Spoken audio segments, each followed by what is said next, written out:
Being excluded from my own sister's wedding, I decided to go on vacation.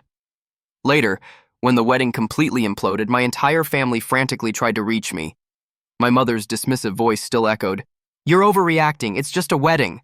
It all started when I wasn't invited to my own sister's wedding. Instead of moping, I scheduled a trip. Days later, my phone blew up with messages from relatives. I sat staring at my screen, rereading the message for the 5th time. "Hey, just wanted to let you know the guest list is finalized and we had to make some tough cuts. Hope you understand. Love you." Tough cuts. The words stung. I wasn't some distant cousin or an old family acquaintance they hadn't seen in years. I was her brother. My sister, the very same one I'd supported through every crisis, every heartbreak, and every moment of self-doubt, had just cut me out as an afterthought. A slow pang of disbelief spread through my chest as I stared at the screen. I almost laughed, thinking it had to be a mistake. I picked up my phone and called my mother. She answered on the second ring, her voice upbeat. "Hey, sweetheart, what's up?" I skipped the small talk. "I just got a message from Emily. She says the guest list is finalized and I'm not on it." There was a pause, just long enough to confirm my suspicions. "Oh, honey," my mother sighed. She always used that tone, making me feel like I was being unreasonable. "It's just a wedding. Don't make a big deal out of this." "Just a wedding?" A hot, stinging coil tightened in my stomach. "Are you serious?" I asked, my voice unusually calm. "Mom, I'm her brother. How am I not invited to my own sister's wedding?" She tisked, as if I were a toddler throwing a tantrum. "It's not personal. They had to keep the guest list small." "And Mom," I cut her off, "I just saw Emily's Instagram post. She invited 150 people." Silence, then a forced chuckle. "Well, you know how things are. Weddings are expensive, and maybe they assumed you wouldn't mind skipping this one." I felt like I'd been punched. "Wouldn't mind?" I echoed. "Mom, I've been there for Emily through it all. I helped her relocate twice. When she lost her job, we covered half her rent, and I was the one who helped her get over her last breakup. But now I'm not good enough to be there on her special day?" "Oh, stop being dramatic," my mother remarked with a sigh. "It's just one day. You're overreacting." I laughed, a short, humorless sound. "Overreacting, right?" I could already predict how this would go. I would argue. My mother would shrug me off. Emily would eventually offer some half-hearted apology, and I'd be expected to forgive and forget, because that's what I'd always done. Not this time. Something within me snapped. If I wasn't worthy of inclusion, then fine. I wouldn't be. I hung up without another word and started browsing my phone.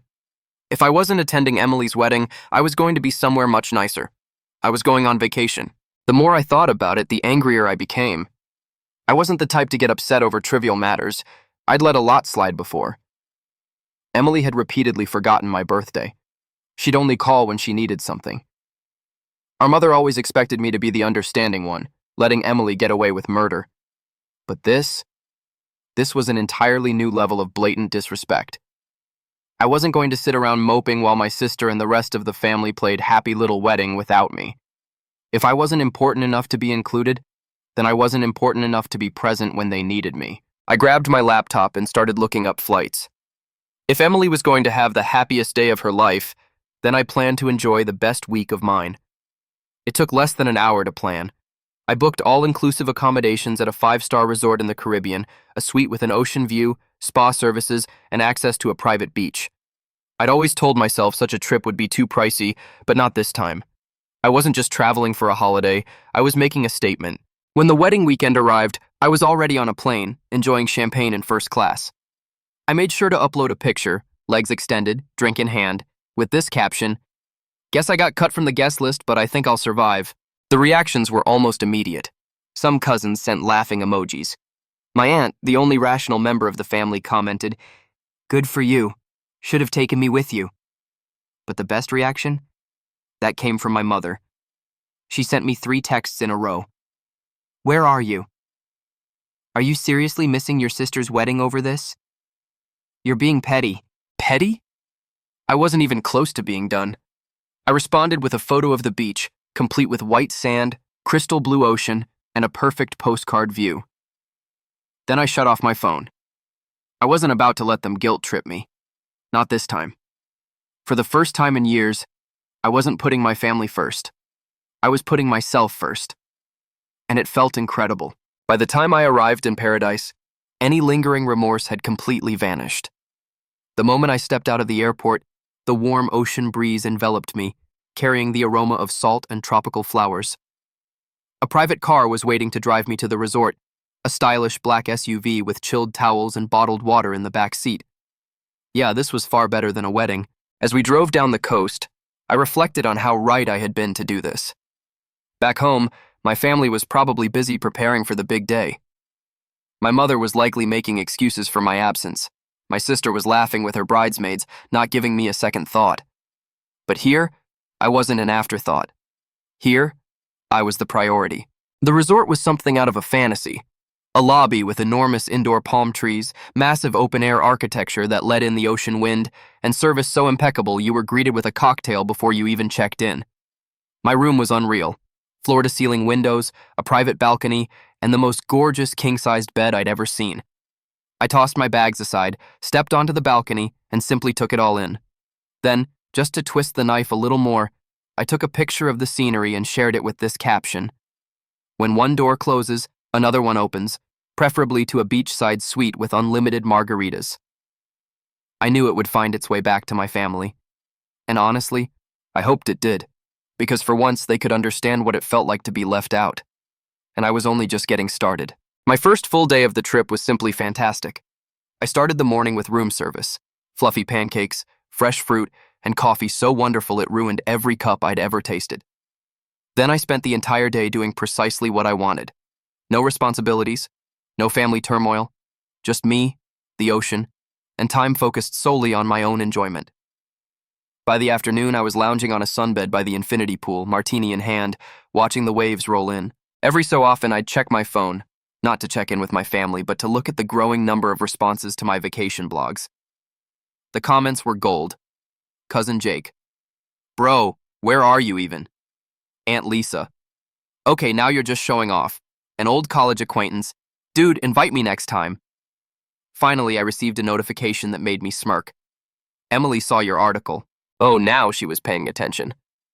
I could just imagine her reaction, sitting in the bridal room, sipping inexpensive champagne, scrolling through Instagram, only to see me living my best life while she was anxious about her wedding. Good. I leaned back, took another sip of my drink, and thought, enjoy your special day, sis. I hope it's everything you wanted. However, when the sun began to set, something unusual happened. My phone started to explode. Initially, I ignored it, figuring it was just more people reacting to my photos. But then I noticed the names: Mom, Emily, Cousin Jake, even Uncle Rob. Call after call, texts coming in non-stop. I raised an eyebrow and finally opened my phone. The first text was from my mother. "Call me. It's an emergency." An emergency? Was it related to the wedding? I sighed, debating whether I even cared. Then Jake sent another message. His reaction: "Dude, you are not going to believe what just happened." Oh, now I was curious. I sat up and scrolled through the texts, quickly realizing that the universe had just given me the nicest wedding gift I could have ever hoped for. Because, as it turned out, Emily's beautiful wedding had gone up in flames. I scanned through a torrent of messages, my smirk growing with each one. Jake: "Bro, you dodged a bullet." Mother: "Call me right now. This is a family crisis." Emily: "Please, where are you? I need you." I stretched out in my lounge chair, took another sip of my cocktail, and continued scrolling. Then I found a message that made me laugh out loud. According to Cousin Melissa, the groom had simply walked out. I almost choked on my drink. The groom left? Oh, this was better than I could have expected. Curiosity got the best of me, so I finally texted Jake back. "What do you mean he left?" Jake: "Dude, during the reception, full meltdown. He and Emily had some huge fight, and then he just walked out. Straight up left the venue." Jake again: "Oh, and then Uncle Rob and Dad got into a screaming match over who was ruining the family's reputation. Grandma cried. The venue cut the bar early. It's a mess." I leaned back, still smirking. My sister had refused to let me attend the wedding, believing she didn't need me. And now, suddenly, I was the first person they all ran to. I could already hear my mother's voice in my head. "You need to fix this. Emily is devastated." "Yeah, no thanks." I opened the next message. It was from Emily. "Answer your phone, please. I need you." Oh, suddenly I was significant. I took a deep breath and typed back a single response. "Sorry, I'm a little busy enjoying my overreaction. Hope the wedding was fun." Then I blocked her phone number. I blocked my mother. I even blocked Jake, just in case he got drawn into their guilt trip operation. Then I turned my phone to Do Not Disturb mode, waved over the bartender, and ordered another drink because while my family spiraled, I was in paradise. And for once, I wasn't bothered. The following morning, I awoke to the sound of waves breaking on the shore. The aroma of sea and tropical flowers wafted through my open balcony doors. I stretched and yawned, and for one lovely minute, I almost forgot about the pandemonium back home. Almost.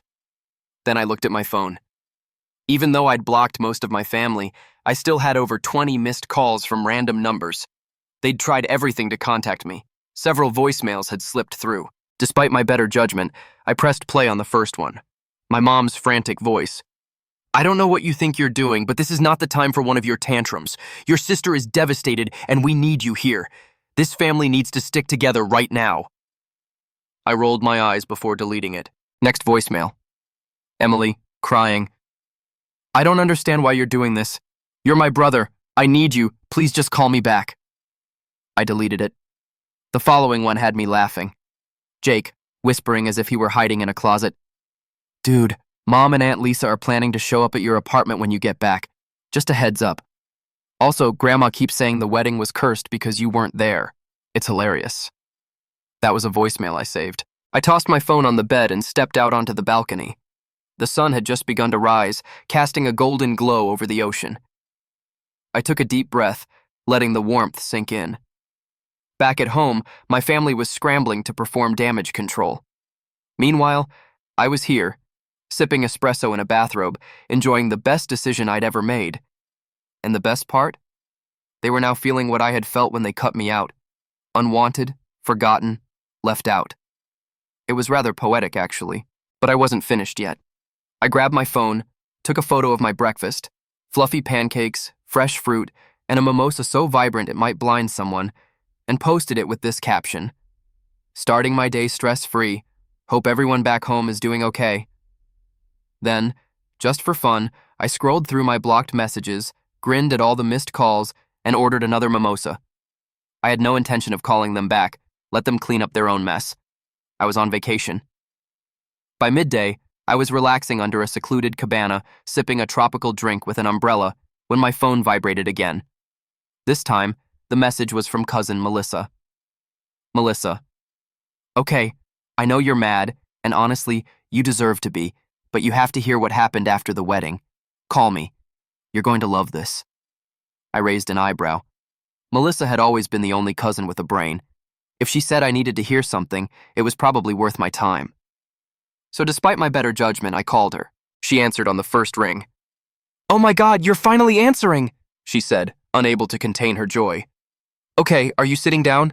I glanced around my shaded cabana, the vast ocean stretching before me, a chilled beverage in my hand. "Yeah, I think I'm in a good place for whatever this is." Melissa let out a breathless laugh. "Okay, after the groom left, Emily had a complete meltdown, and I don't mean a few tears. I mean yelling, wailing, and throwing objects at the wedding party." I smirked. "Sounds about right," Melissa continued, her voice brimming with enthusiasm. "Everyone was trying to calm her down. Mom overheard Aunt Lisa suggest that the disaster could have been avoided. If you'd been there." I blinked. "Wait, what?" Melissa giggled. "Yes, she was saying that you've always been the one to mend problems when Emily spirals. That if you were present, you would have talked sense into the groom or handled everything like you normally do." I burst into laughter. "So, let me get this straight. The same family that barred me from the wedding is now blaming me for not being present to preserve it?" "Oh, it gets better," Melissa remarked. "Mom told Lisa she was acting ridiculous, and then they started fighting loudly.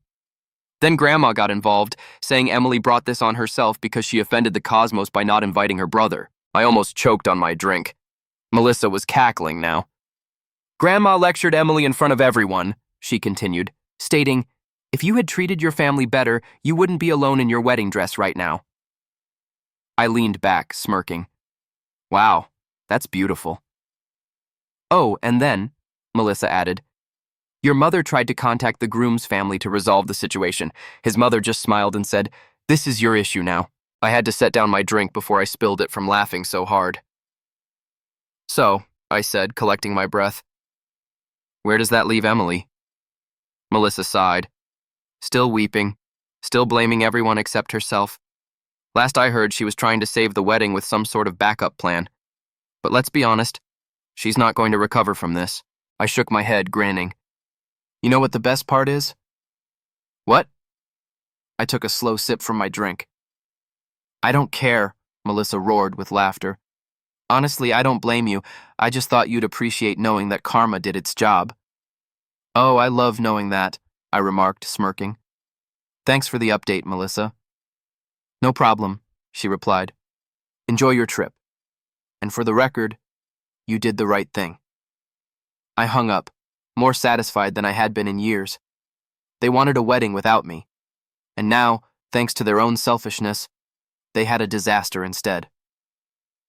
I picked up my drink and raised it to the heavens. I toasted to the best decision I'd ever made. Then I turned off my phone and relaxed back in my cabana, let the beach air sweep away the rest of my shame. For the remainder of the day, I didn't look at my phone.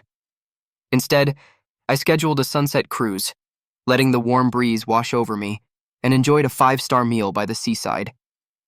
My family was still picking up the pieces from Emily's wedding tragedy.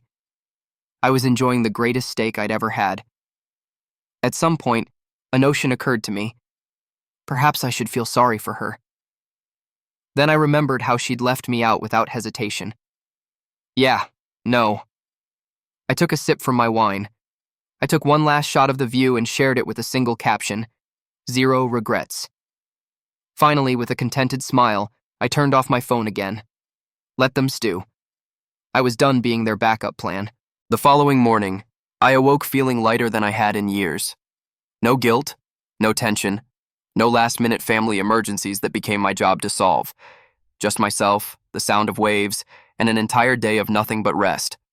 I stretched, ordered room service, and out of curiosity, I turned my phone back on. Big mistake. Within seconds, my notifications surged. Mom, you need to stop acting like a child and call me. Emily, I can't believe you're doing this to me. You are so selfish. My mother, this isn't funny. Emily is heartbroken. Do you even care? Unknown number, possibly my aunt. We need to fix this family before it's too late. I groaned and shook my head. It was almost surprising how swiftly they'd moved from ignoring me to expecting me to fix everything. Then one message caught my attention. Melissa. Okay, I understand you are ignoring everyone, but please read this. Your mother is trying to gather the family for a discussion when you return. Just a heads up. I almost laughed aloud. Oh, they assumed I would return as if nothing had happened. As if I'd just show up, let them guilt trip me, and pretend the entire thing never occurred. Yeah, not happening. I quickly replied to Melissa. Me. Thanks for the warning, but I won't be there. Melissa. Wait, what do you mean? Me. I'm extending my trip. They wanted to cut me out. Okay, I'm cutting myself off altogether. I could almost visualize her reaction, a combination of astonishment and amusement. A few seconds later, she responded, Okay, that's iconic. Tell me everything when you get back, whenever that is, Lowell. I grinned, set down my phone, and grabbed my laptop. With a few clicks, my trip was officially extended, another entire week. No family, no drama, no family discussions, just me and the ocean. They never allowed me to have peace, and the best part? They couldn't do anything about it. Before heading to this beach, I sent one final text to Mom and Emily. Me. Oh, so you want me around? Sorry, I'm too busy enjoying my overreactions. Have fun cleaning up your own messes. Then for the last time, I blocked their numbers. I put my phone down, ordered another drink, and let the sun warm my skin. No guilt, no tension, no regrets, just peace. And it was the best decision I'd ever made.